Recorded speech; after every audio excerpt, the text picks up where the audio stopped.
Hi everyone, Daljit here from astrolab21.com. Happy Friday. It is Friday, December 13th, 2024. It is about 2:55 in the afternoon here on the East Coast, and the moon has just moved into Gemini. So in the last hour, we will be having the Gemini full moon this weekend, so something to look forward to and plan for. We'll talk about that a little bit in this video. But I also want to talk about some of the retrograde energy that we have. And I think this has been a particularly challenging retrograde period. It's a Mercury retrograde, which are always a little challenging and difficult. But I think with the Mars retrograde on top of it, this last week has really been challenging. I think more so than usual. Even myself as a Gemini, Mercury ruled, I think usually able to navigate the Mercury retrogrades. I'm not saying with ease, but with sort of the awareness and the expectation of some of those challenges that a Mercury retrograde can bring. But man, this week was tough, and I think it's the addition of the Mars retrograde stationing in Leo, that Venus-Pluto conjunction that I talked about in the last video. And then this Venus-Mars opposition that we're experiencing, which is still in effect, right? We're still feeling this powerfully. So it's been a really challenging week, a lot of intense energy coming our way. So, I did a video on it yesterday on that Venus-Pluto conjunction. And, I thought about the myth of Persephone's abduction by Hades into the underworld. And I think about this, often when I think about anytime Venus conjuncts Pluto, right? I feel like that's exactly what happens is Venus descends into the Plutonian underworld and has this intense experience where she is transformed and then sort of comes forth with the seeds of transformation that Pluto is trying to bring. But this one was particularly intense, right? At 0 degrees Aquarius, and she was the first planet to, contact Pluto since he ingressed into Aquarius for good. We also consider that 0 degrees Aquarius point is where the Saturn-Jupiter conjunction occurred in 2020, sort of inaugurating a 20-year cycle between the two of them, and then a 200-year cycle, this new air cycle. So there's so much air energy and this Aquarian vibe, and a lot of talk about Aquarius, for good or for ill. And I think it's worth considering the archetype very deeply. And we did some of that in the last video. And so if you haven't watched that, I encourage you to check it out. And just the depth of the mythological dimensions. And I've been deeply contemplating it for myself.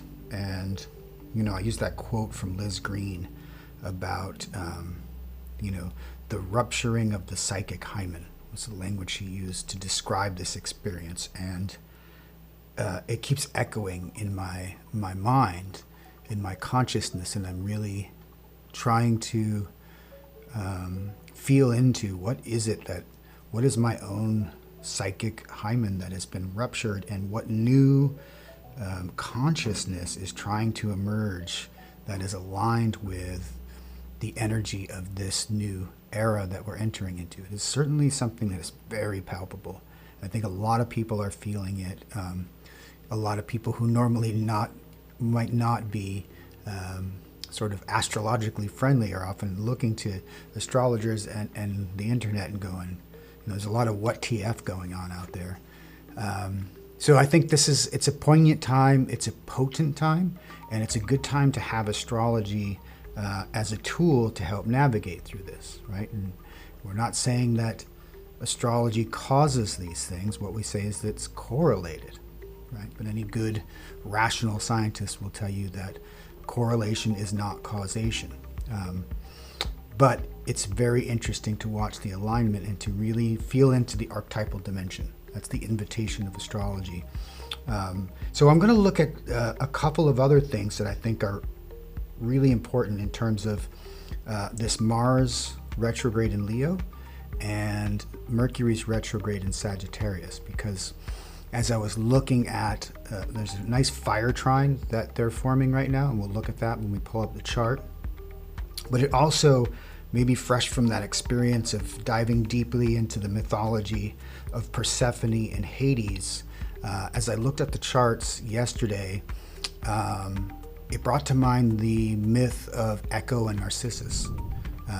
And I thought, oh, what a poignant and perfect myth to demonstrate Mercury retrograde in Sag as Echo and Mars retrograde in Leo as Narcissus. So we'll look at that. I wrote an article about it yesterday, and so it's kind of fresh in my mind, and I thought it would be worthwhile jumping on and doing a video and sharing that. So I'm going to share my screen with you, and here's the graphic.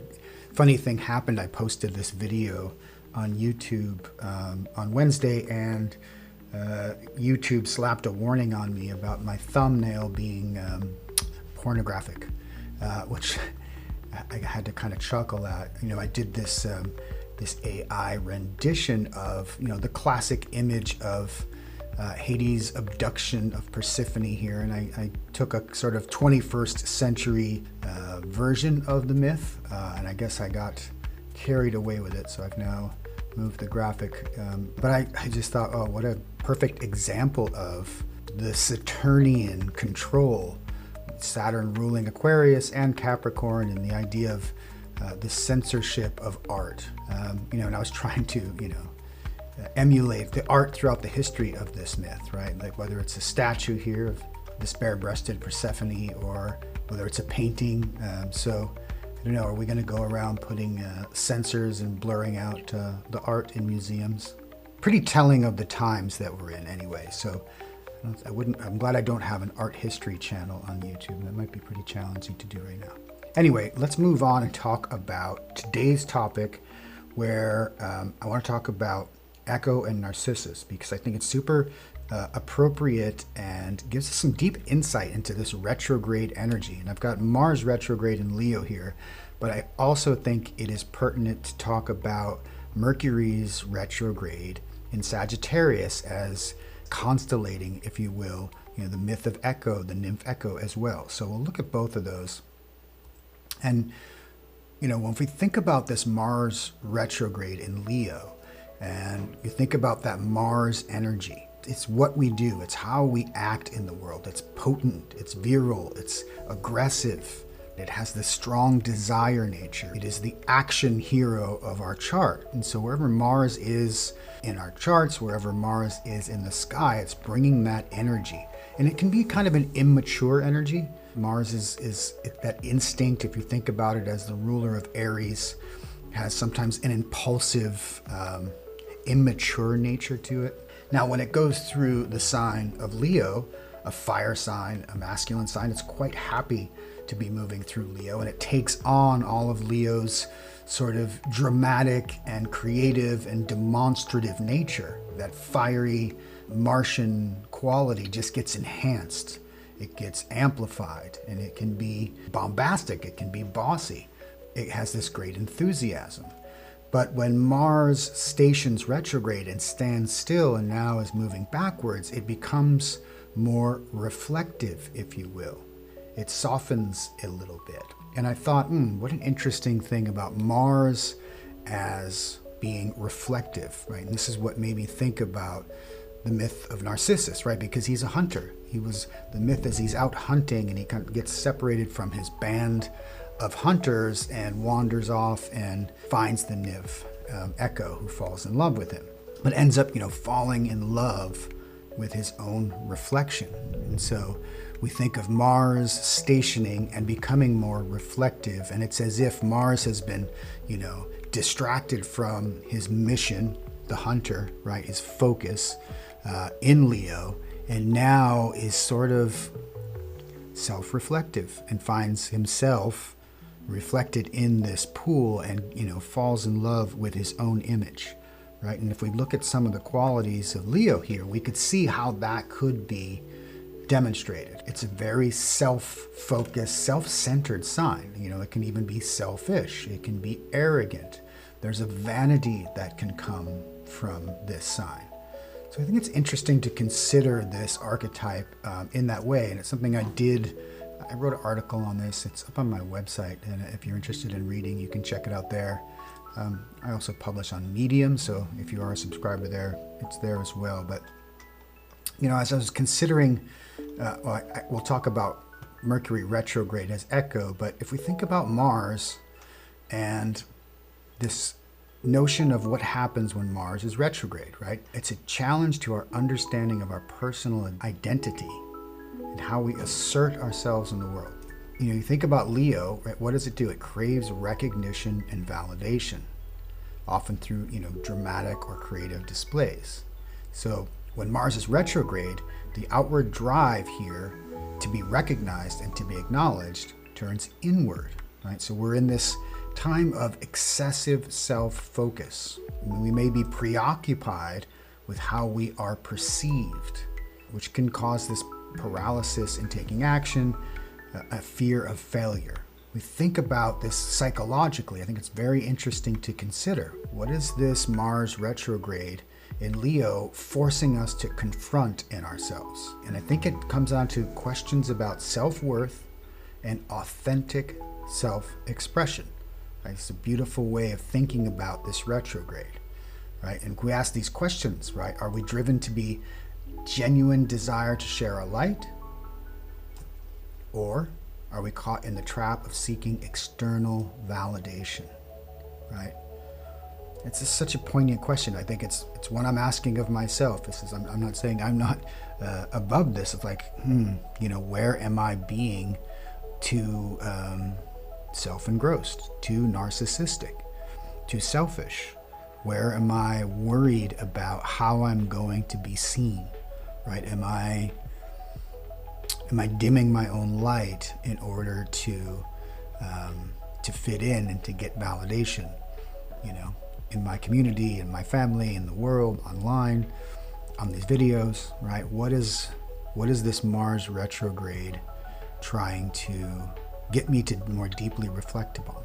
So I encourage you to ask that question of yourself, right? And if you've been challenged by senses of self-worth and, feeling insecure, this could be one of the factors that's causing this to, I say it doesn't cause, but it's constellating this kind of energy.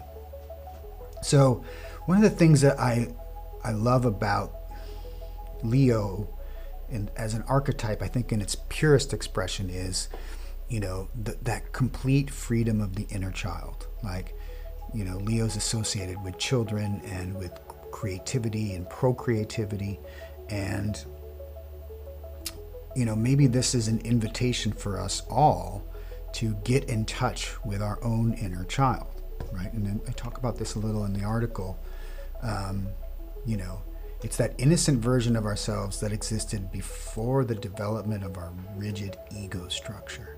Like there's secret clues to our higher self hiding in our psyche, in this inner chamber of our psyche where our inner child lives and resides. So, maybe this is a good opportunity to revisit and to get in touch with that inner child, to reconnect with the childlike wonder that we have. What is it that we do just for the pleasure of it, that joy of just pure play? And it could be, serious play, but it's still play. And so, we're going to have, this is a long retrograde, Mars will move back through Leo. It's going to go all the way back into Cancer. It's going to be into 2025 before it stations direct and turns back in. So this is a long period of reflection on our Mars energy, an invitation to slow down, to go inward and to reflect, right? But not that sort of fantastical reflection of Narcissus. Let's not get lost, enamored with our own reflection, but to really take it inward and to use the frequency and energy of this transit to deeply connect with our highest self, our truest self, the inner child, and awaken something that we may have lost, that we may be hiding, that we may have been ashamed of, or that's become sort of a shadow. Right? Retrogrades are great times for shadow work. Okay, so that's something to consider when we're looking at this Mars retrograde. Now, the other retrograde planet here, we have Mercury retrograde in Sagittarius.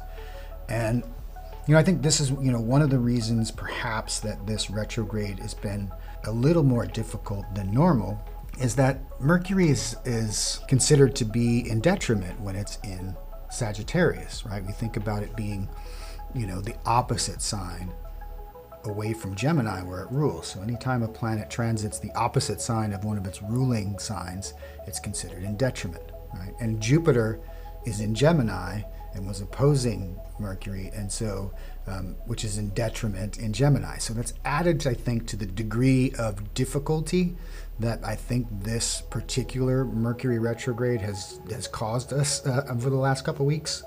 So when we consider that, challenge of Mercury retrograde, and then again backing up, and this is why we get problems with communication and travel going wrong and having missteps and problems with contracts, problems with information, difficulty expressing ourselves. All these things can be challenges during a Mercury retrograde. And when Mercury is going through Sagittarius, I think it has a hard time trying to live up to the standards of Sagittarius, right? Which is this high-minded, idealistic, philosophical sign. It's all about wisdom. It's all about knowledge. It's all about understanding. And Mercury tends to be more focused on the data and the facts and the information. So it can be challenged when it moves through Sag, and certainly when it stations retrograde there and is moving back on itself. I think there's a little bit of a, maybe a little insecurity, right? And so maybe it brings out this insecurity in all of us. Are we smart enough? Do we know enough? There's a fear of appearing stupid. We may bluff it. We may lie a little bit. We may pretend that we're smarter than we are. And this is another interesting thing I explored in this article when I talked about this Mercury retrograde in Sag and how that brought to mind the myth of Echo, right? And if we think about Echo is the nymph who, as the story goes, Zeus, Jupiter, was wanting to wander off from his wife Hera, as he often did, and wanted to make love with a nymph who had caught his eye. And so he asked Echo to sort of be on the lookout if Hera came looking for him. She was a very talkative and chatty nymph, right? She just loved to talk, right? Very Gemini, actually, a very mercurial nymph, Echo. And, so she's trying to warn Zeus that Hera is coming through the woods and is coming after her to find him. And she starts to chatter and try to distract Hera. And, Hera's just not having it. And so she curses her so that for the rest of her life, only people will hear the last part of the words she says, right? Just the echo, the echo, the echo, right? So this is such a beautiful, beautiful, rich metaphor, as all these myths are. I mean, the deeper you explore mythology and the rich, rich symbolic dimension of the mythical lens, it really enhances, I think, for me, I love tying mythology with astrology, with archetypal psychology. I think there's so many beautiful lessons to be learned from exploring these myths. It's like our cultural heritage, right? They're so rich. So here we have Echo now who can't be heard, right? In a way, like the deeper meaning of what she's trying to express or communicate is lost. It's just an echo, right? And if you think about what we just explored of Mercury retrograde in Sagittarius, of trying to express itself, of trying to maybe appear smarter than we really are, of feeling a sense of maybe an intellectual inferiority, and how oftentimes we will just sort of echo the opinions of others, right? And this is not a judgment. We all do this to some degree. And I think sometimes it can be healthy, right? Where when we're trying to learn something, we're trying to expand our worldview, we look for others whose opinions and whose ideas and ideals we respect and admire. But we also can get into this, what we know as the echo chamber, right? We have these echo chambers in our worlds. We have echo chambers in our feeds on social media. And often there is this impulse to just sort of parrot what everyone else is saying without really thinking about our own deep appreciation and understanding of any subject or any a topic, or what is the au courant thing to think, how to think. I think we've been experiencing a lot of that in our culture here of late, and so I think this particular Mercury retrograde gives us a chance to really get in touch with that. Like, what are we saying? What is important? And what do we really think about? And do we have the courage to deeply consider our own stance on things and not just echo the opinions of others, right? So there's a nice lesson, I think, in this Mercury retrograde, right? And I talk about it here. When Echo loses her voice, this symbolizes the fragmented nature of communication, which can happen during these retrograde periods. And so with Saturn, where we're trying to speak truth and this inspired higher wisdom, Mercury's retrograde here, what does it lead to? Maybe miscommunication, right? Dogmatic thinking. Compulsive repetition of perspectives that lack integration. This really mirrors what we know as Echo's plight. She has this yearning to connect, but she's being confined to repetition and unable to articulate her own truth. Right? So what's the deeper psychological message here of this Mercury retrograde in Sagittarius? Well, pause and reflect on whether our words align with our beliefs. I think that's a wonderful thing to deeply, deeply contemplate at this time, right? And I love this as an opportunity to rewrite our own myth, right? Are we speaking from our own authentic understanding, or are we just aping these ideas and ideals of others? So again, a retrograde is always a chance to step out of, to reflect on, to retreat into a deeper understanding of the archetype and the symbolism of the transit. So what if we do step out of the echo chambers of our social media feeds and this constant din of cultural programming? We're so deeply immersed in this sort of media environment, it's really hard to hear ourselves think anymore. Like, what do we really think? So turning off media, turning off the television, and just kind of deeply listening to our own inner voice. What is it trying to say? Is there something that we need to reclaim and to restore some clarity? Where can we reconsider the value of our self-expression? And think about the fusing of both of these, right? If Mars retrograde is bringing us to reconnect with our inner child, Mercury retrograde inviting us to reconnect with our inner voice, right? There's this beautiful opportunity to go inward, right? And so this often may be why there's so much frustration and challenge for people during this joint retrograde period. It's like the double whammy. If we're trying to force action, we're trying to force our opinions, we're trying to get our message out, we're not being heard, we're trying to act and we're getting blocked, we're getting all this resistance, there's a lot of friction, right?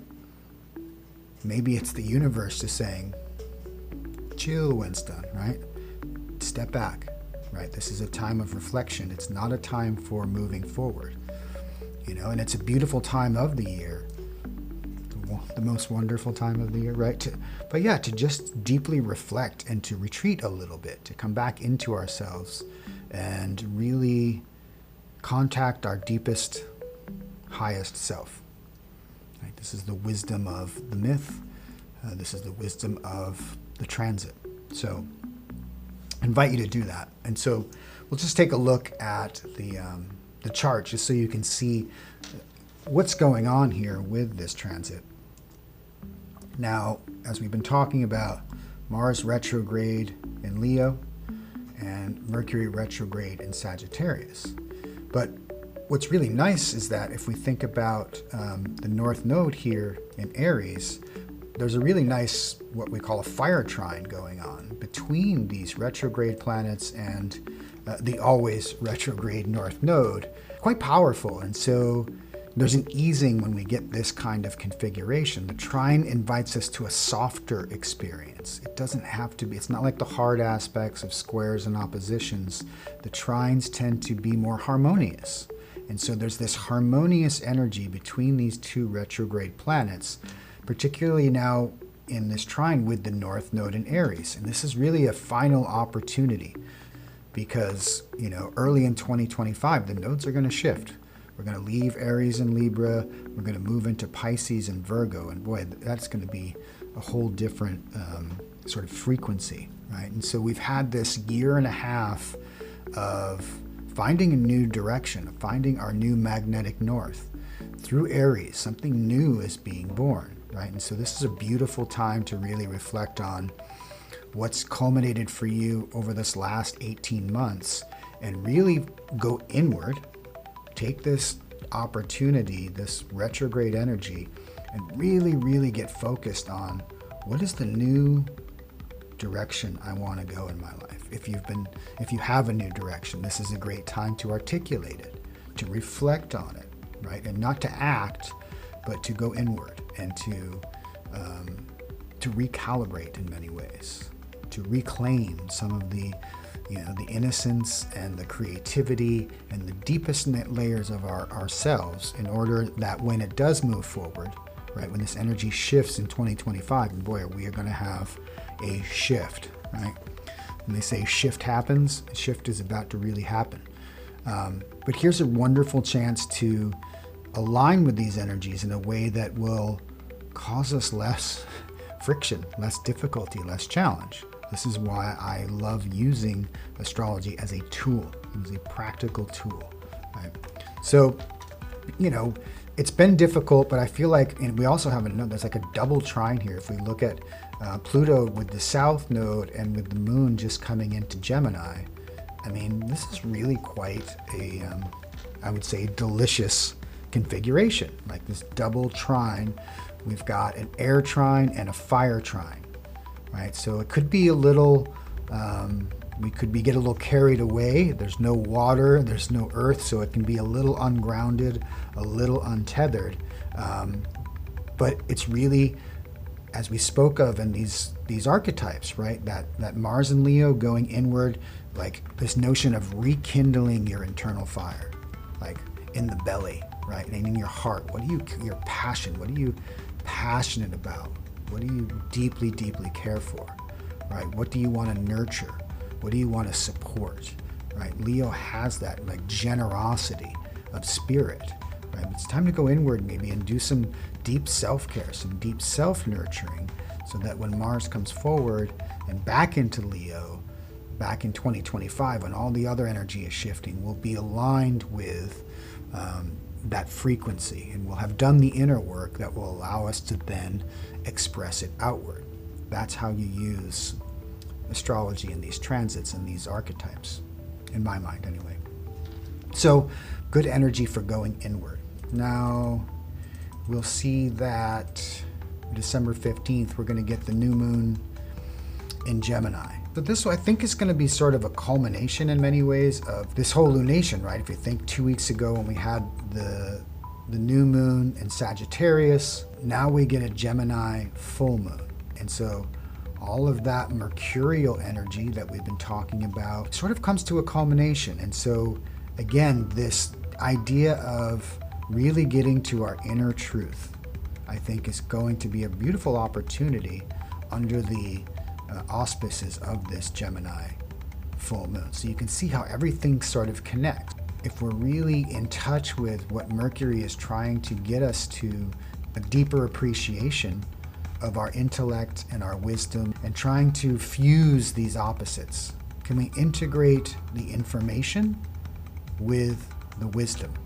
Now, the other thing is that if we go forward the next day, so the day after the new moon, so on the 16th, Mercury will station direct. So it will no longer be moving backwards, but it's going to be right at this 6 degrees. So you have a very slow moving Mercury, a very slow moving Mars, and moving in lockstep with this north node. So this energy is here for us for, most of the rest of the year, right? It's going to be out of orb, coming into Christmas, but Mars and Mercury will stay in this trine right up until December 23rd. So you have some real opportunity to work with this energy. So I encourage everyone, if you, like I said, if you're having difficulty, you're running into a lot of resistance, pull back. Don't try to fight it. Don't force against this energy. Don't run uphill, don't swim upstream, right? What does the Beatles say? Turn off your mind, relax, and float downstream. It's a good time to go with the flow and to go inward. Maybe get off the river, find yourself a little eddy on the side of the banks, or just get out of the water altogether and deeply reflect on the year that was. This has been an intense year, and we have a lot coming our way in 2025. So good time to use this time to reflect, to go inward. So I encourage you all to do that. All right. Hope this was helpful or insightful for you. As always, would love it if you would like and subscribe to the channel, help spread the word, and get more people to be able to access this information and understand the energies that are currently floating around, and so we have less WTFs and maybe more LOLs, because we can laugh at ourselves, we can laugh at the energy, and we can enjoy the ride. All right, till next time, everyone. Sat Nam.